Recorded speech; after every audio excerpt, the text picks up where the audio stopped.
राधे दोस्तों मैं हूँ प्रिया और आप सभी का एक बार फिर से स्वागत करती हूँ आपके अपने चैनल भक्ति मंत्र में। दोस्तों, नवरात्रि शुरू हो गई है और नवरात्रि के 9 दिनों में माता के 9 स्वरूपों की पूजा आराधना होती है। माता के इन 9 स्वरूपों का अगर व्यक्ति मन से ध्यान करता है या उनकी कथा का श्रवण करता है, उस व्यक्ति के जीवन से सारी परेशानियां, सारे दुख दर्द माता हर लेती हैं। उस व्यक्ति के सिर पर माता का सदैव ही कृपा बना रहता है। दोस्तों, चलिए जानते हैं कि माता के 9 स्वरूप कौन कौन से हैं और उनकी कथा क्या है। नवरात्रि के पहले दिन माता शैलपुत्री की पूजा होती है। दोस्तों, कहते हैं कि शैलपुत्री का जन्म पर्वतराज हिमालय की पुत्री के रूप में हुआ था, इसलिए उनका नाम शैलपुत्री हुआ। माँ के एक हाथ में त्रिशूल और दूसरे हाथ में कमल है। माँ शैलपुत्री वृषभ पर विराजमान है। माँ शैलपुत्री को संपूर्ण हिमालय पर्वत समर्पित है। दोस्तों, माँ शैलपुत्री का नवरात्रि के पहले दिन विधि पूर्वक पूजन करना चाहिए। ऐसा करने से शुभ फलों की प्राप्ति होती है। जिनकी कुंडली में मंगल की स्थिति खराब होती है, उन्हें माता शैलपुत्री की पूजा करना चाहिए। माता को सफेद वस्तुएं बहुत ही प्रिय हैं, इसलिए पूजा में सफेद फल, फूल, मिष्ठान आदि चढ़ाना चाहिए। कुंवारी कन्याओं का इस व्रत को करने से अच्छे वर की प्राप्ति होती है और जीवन में स्थिरता भी आती है। चलिए माँ शैलपुत्री की कहानी भी देख लेते हैं। एक बार प्रजापति दक्ष ने एक बड़ा यज्ञ करवाया। उसमें उन्होंने सारे देवताओं को बुलाया, परंतु शिव जी को उन्होंने निमंत्रण नहीं दिया। जब नारद जी ने माता सती को ये यज्ञ की बात बताई, तब माता सती का भी मन वहां जाने के लिए बेचैन हुआ। उन्होंने शिव जी को ये बताया और शिव जी से विनती किया कि कृपा करके मुझे वहां जाने दीजिए। तब शिव जी ने कहा कि प्रजापति दक्ष किसी बात से हमसे नाराज हैं, इसलिए उन्होंने हमें जानबूझकर नहीं बुलाया है। ऐसे में तुम्हारा वहां जाना ठीक नहीं। लेकिन ये सुनने के बाद भी माता सती का मोह भंग नहीं हुआ। उनका प्रबल आग्रह देखकर भगवान भोलेनाथ उन्हें वहां जाने की अनुमति दिए। जब माता सती वहां पहुंची तो उन्होंने देखा कि कोई भी वहां पर उनसे ठीक से बात नहीं कर रहा है। सब लोग अपना मुंह फेर ले रहे हैं, केवल उनकी माता ही उनसे प्रेम पूर्वक बातें कर रही हैं। तब क्रोध में आकर माता सती ने उस यज्ञ की अग्नि में अपना पूरा शरीर भस्म कर दिया और फिर अगले जन्म में पर्वतराज हिमालय के यहाँ पुत्री के रूप में जन्म लिया और शैलपुत्री के नाम से जानी गई। माता का दूसरा स्वरूप ब्रह्मचारिणी का होता है। ब्रह्म का अर्थ है तपस्या और चारिणी का अर्थ है आचरण, अर्थात तप का आचरण करने वाली माँ ब्रह्मचारिणी के दाएं हाथ में जप के लिए माला है और बाएं हाथ में कमंडल। इन्हें साक्षात ब्रह्मा का स्वरूप माना जाता है। दोस्तों, माँ ब्रह्मचारिणी की पूजा करने से कृपा और भक्ति की प्राप्ति होती है। माँ ब्रह्मचारिणी के लिए माँ पार्वती के वह समय का उल्लेख है जब शिव जी को पाने के लिए माता ने कठोर तपस्या की थी। उन्होंने तपस्या के प्रथम चरण में केवल फलों का आचरण किया और फिर निराहार रहकर कई वर्षों तक तपस्या की और भगवान शिव को प्रसन्न किया। देवी ब्रह्मचारिणी की पूजा से तप, त्याग, संयम की प्राप्ति होती है। माँ का ये स्वरूप अत्यंत ज्योतिर्मय और भव्य है। माता मंगल ग्रह की शासक है और भाग्य की दाता भी है। माँ सती अग्नि की राख में भस्म होकर दूसरे जन्म में हिमालय की पुत्री के रूप में जन्म ली और उनका नाम शैलपुत्री रखा गया। जब वह बड़ी हुई तब नारद जी ने उन्हें दर्शन दिए और बताया कि अगर वह तपस्या के मार्ग पर चलेंगी तो उन्हें उनके पूर्व जन्म के पति यानी कि भगवान भोलेनाथ वर के रूप में प्राप्त होंगे। इसलिए उन्होंने कठोर तपस्या की। तब उन्हें ब्रह्मचारिणी के नाम से जाना गया। उन्होंने 1000 वर्षों तक केवल फल फूल ही खाए और 100 वर्षों तक जमीन पर सोए। कई वर्षों तक कठिन उपवास करके खुले आसमान के नीचे सर्दी, गर्मी और घोर कष्ट सहे। 3000 वर्षों तक टूटे हुए बेलपत्र खाए और भगवान शंकर की आराधना की। उसके बाद कई हजार वर्षों तक निर्जल और निराहार रहकर तपस्या की। ये देखकर सारे देवता प्रसन्न हुए। माता की कठोर तपस्या से भगवान भोलेनाथ प्रसन्न हुए और भगवान शिव ने उन्हें पत्नी के रूप में स्वीकारा। दोस्तों, नवरात्रि के तीसरे दिन माता चंद्र घंटा की पूजा होती है। माँ ने मस्तक पर चंद्रमा को धारण किया है। देवी की सवारी बाघ है और 10 हाथों में कमल, धनुष, बाण, कमंडल, गदा, फूल जैसे अस्त्र हैं। इनके कंठ में श्वेत पुष्प की माला है और शीश पर मुकुट है। अपने दोनों हाथों से वह साधकों को चिरायु, आरोग्य, सुख संपत्ति का वरदान देती हैं। माँ चंद्रघंटा की पूजा नवरात्रि के तीसरे दिन होता है और भक्तों को जन्म जन्मांतर के कष्टों से मुक्ति मिलती है। प्राचीन समय में देव और दानवों का युद्ध लंबे समय तक चला। देवों के राजा इंद्र और राक्षसों के राजा महिषासुर थे। इस युद्ध में देवताओं की सेना राक्षसों से पराजित हुई और एक समय ऐसा आया कि देवताओं से विजय प्राप्त करके महिषासुर स्वयं इंद्र बन गया। उसके बाद देवता भगवान विष्णु और शिव जी की शरण में गए और उन्हें बताया कि महिषासुर ने सूर्य, इंद्र, अग्नि, वायु, चंद्रमा और अनेक देवताओं के सभी अधिकार छीन लिए और उनको बंधक बनाकर स्वयं स्वर्ग लोक जाकर बैठ गया। ये सुनकर भगवान विष्णु और शिव जी को अत्यंत क्रोध आया। इसी समय ब्रह्मा, विष्णु और महेश के क्रोध के कारण एक महान तेज प्रकट हुआ और अन्य देवताओं के शरीर से भी तेजमय शक्ति बनकर एकाकार हुई। ये तेजमय शक्ति एक पर्वत के समान थी। उसकी ज्वालाएं 10 दिशा में फैल रही थी, जिसके प्रभाव से तीनों लोक कांप गया। समस्त देवताओं के तेज से प्रकट हुई देवी को देखकर देवताओं की खुशी का ठिकाना नहीं रहा। भगवान शिव ने उन्हें एक त्रिशूल दिया और भगवान विष्णु ने उन्हें एक छत्र प्रदान किया। इसी प्रकार सभी देवताओं ने देवी को अनेक प्रकार के अस्त्र शस्त्र दिए। इंद्र ने अपना वज्र और एक घंटा दिया। इसी प्रकार सभी देवताओं ने मिलकर देवी के हाथ में अनेक प्रकार के अस्त्र शस्त्र सजा दिए और वाहन के रूप में बाघ दिया। और इसके बाद माँ चंद्रघंटा ने महिषासुर और उसकी सेना के साथ युद्ध किया और महिषासुर एवं अनेक अन्य राक्षसों का वध किया। नवरात्रि के चौथे दिन माँ कुष्मांडा की पूजा होती है। कुष्मांडा माता ने अपनी मुस्कान से ब्रह्मांड की रचना की थी, इसलिए इन्हें सृष्टि की आदि शक्ति के रूप में जाना जाता है। कुष्मांडा माता का रूप बहुत ही शांत, सौम्य और मोहक है। इनकी 8 भुजाएं हैं, इसलिए इनको अष्टभुजा भी कहते हैं। इनके 7 हाथों में कमंडल, धनुष, बाण, फल, फूल, अमृत कलश, चक्र, गदा है। 8वें हाथ में सभी सिद्धियों को देने वाली जप की माला भी है। माता का वाहन शेर है। माता के पूजन से भक्तों के सभी कष्टों का नाश होता है।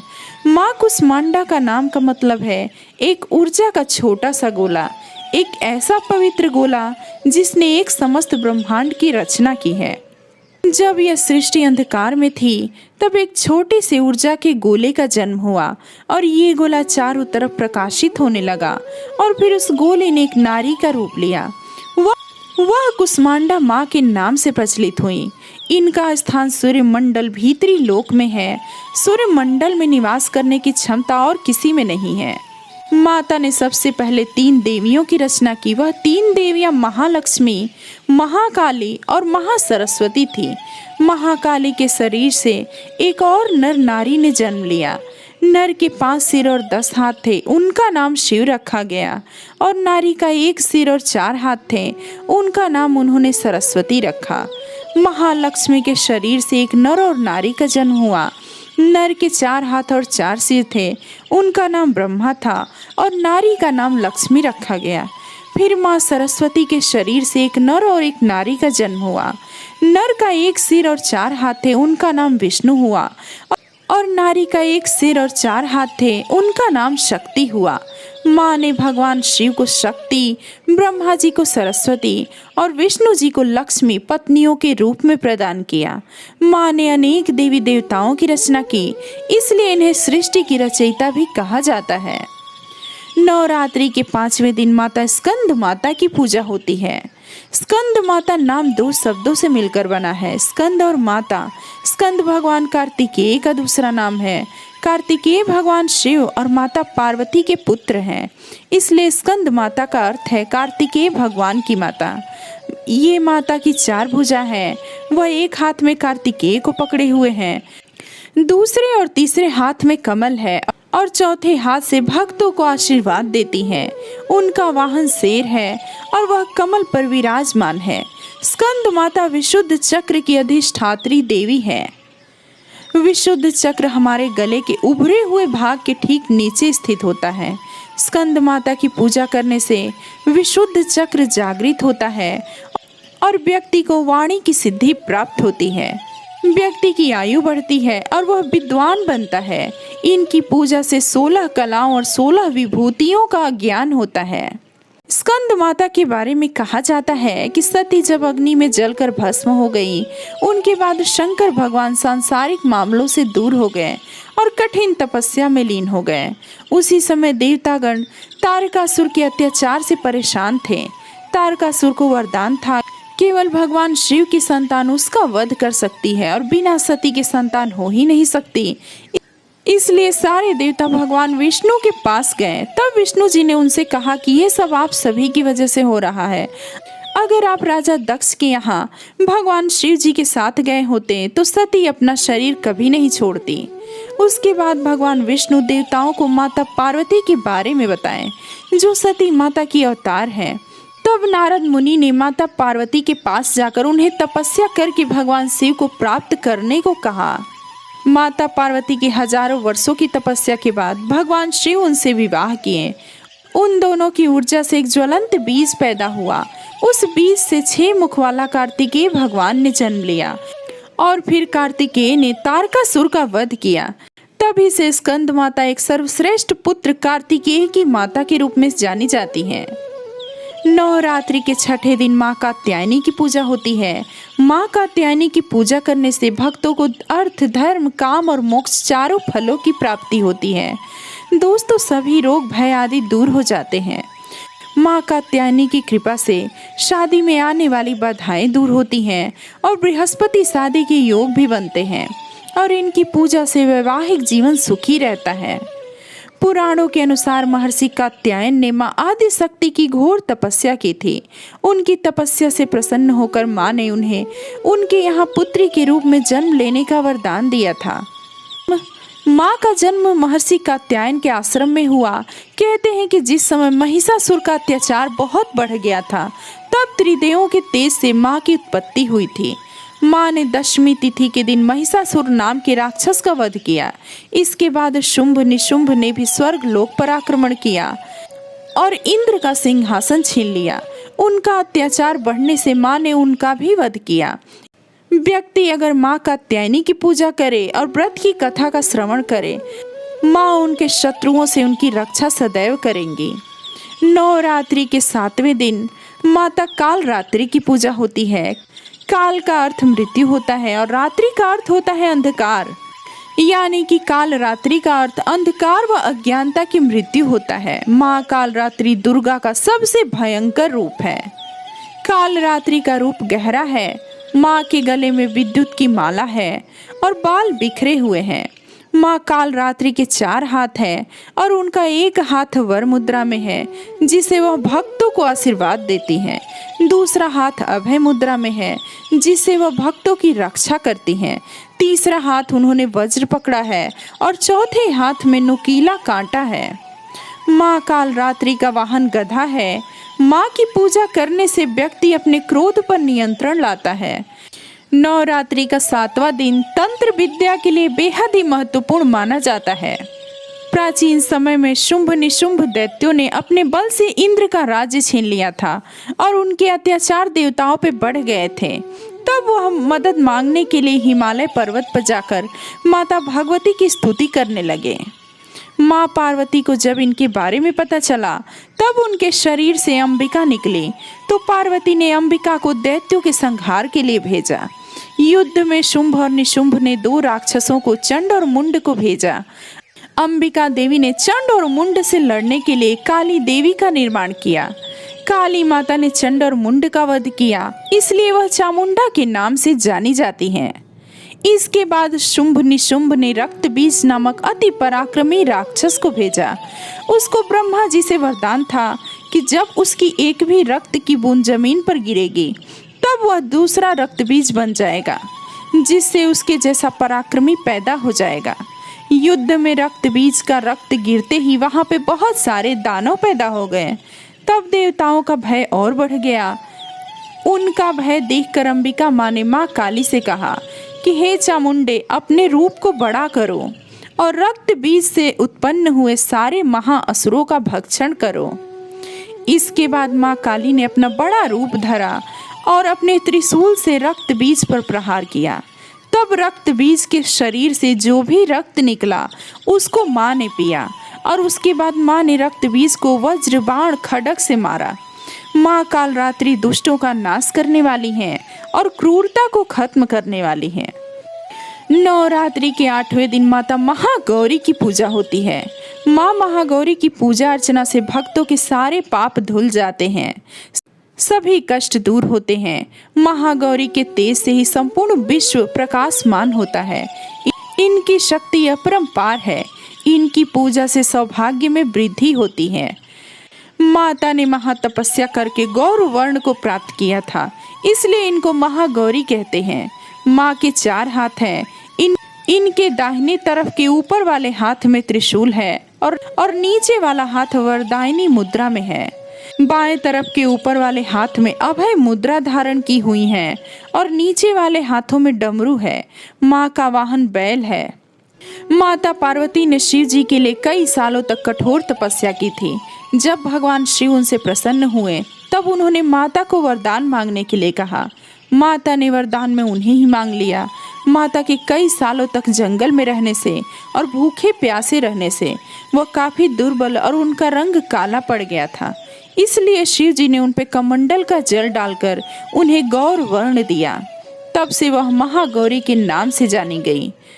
एक अन्य कथा के द्वारा जब माता जंगल में तपस्या कर रही थी तब एक सिंह वहां पे पहुंचा और भूखा था, इसलिए माता को देख उसे लालच आ गया। परंतु माता तपस्या में लीन थी, इसलिए वह सिंह वहीं बैठकर माता की तपस्या खत्म होने का इंतजार करता रहा। सिंह भी तपस्या के दौरान काफी दुर्बल हो गया, इसलिए जब माता तपस्या से उठी तब उन्होंने सिंह को देखा और उस पर दया आ गई, इसलिए माता ने उसे अपना वाहन बना लिया। तब से माता के 2 वाहन हैं, बैल और सिंह। नवरात्रि के 9वें दिन माँ सिद्धिदात्री की पूजा होती है। सिद्धि का अर्थ होता है अलौकिक शक्ति और दात्री का अर्थ होता है प्रदान करने वाली। सिद्धिदात्री का ये स्वरूप सभी दिव्य आकांक्षाओं को पूरा करता है। इस रूप में माँ कमल पर विराजमान है। माता के 4 हाथ हैं, उनके चारों हाथों में कमल, गदा, चक्र और शंख है। माता का वाहन शेर है। माता अज्ञानता दूर करने वाली है। पुराणों के अनुसार माँ सिद्धिदात्री की पूजा करने से अणिमा, महिमा, गरिमा, लघिमा, प्राप्ति, प्राकाम्य, ईशित्व और वशित्व 8 सिद्धियां प्राप्त होती हैं और असंतोष, आलस, ईर्ष्या, द्वेष आदि से छुटकारा भी मिलता है। पुराणों के अनुसार भगवान शिव ने माँ सिद्धिदात्री की पूजा करके सभी प्रकार की सिद्धियों को प्राप्त किया था। उनका आधा शरीर स्त्री का हो गया था, इसलिए उन्हें अर्धनारीश्वर भी कहा जाता है। जब एक समय पे सृष्टि में अंधकार छा गया तब एक दिव्य शक्ति ने जन्म लिया जो महाशक्ति के अलावा कोई और नहीं था। देवी शक्ति ने ब्रह्मा, विष्णु और महादेव त्रिमूर्ति को जन्म दिया और तीनों को अपने कर्तव्यों को निभाने के लिए उनकी भूमिकाएं समझाई।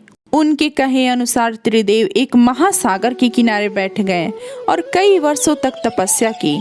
तब माँ देवी ने सिद्धिदात्री के रूप में उन्हें दर्शन दिए और तीनों को अपनी शक्ति के रूप में पत्नियां दी ताकि वो लोग उनकी मदद से सृष्टि रचना का कार्यभार संभाल सकें और धीरे धीरे सृष्टि में सब कुछ निर्माण हुआ। इस तरह माँ सिद्धिदात्री की कृपा से सृष्टि की रचना हुई, पालन हुआ और संहार का कार्य संचालित हुआ। तो दोस्तों ये थी माता के 9 स्वरूपों की कथा। दोस्तों मैं उम्मीद करूंगी ये कथा आप लोगों को ज़रूर पसंद आई होगी। अगर आप मेरे चैनल पे नए हैं तो मेरे चैनल को सब्सक्राइब करें, वीडियो को लाइक करें, शेयर करें। साथ ही अगर कोई सुझाव हो तो वो भी कमेंट करके ज़रूर बताएं। मिलते हैं कुछ और नई कथाओं के साथ, तब तक के लिए राधे राधे।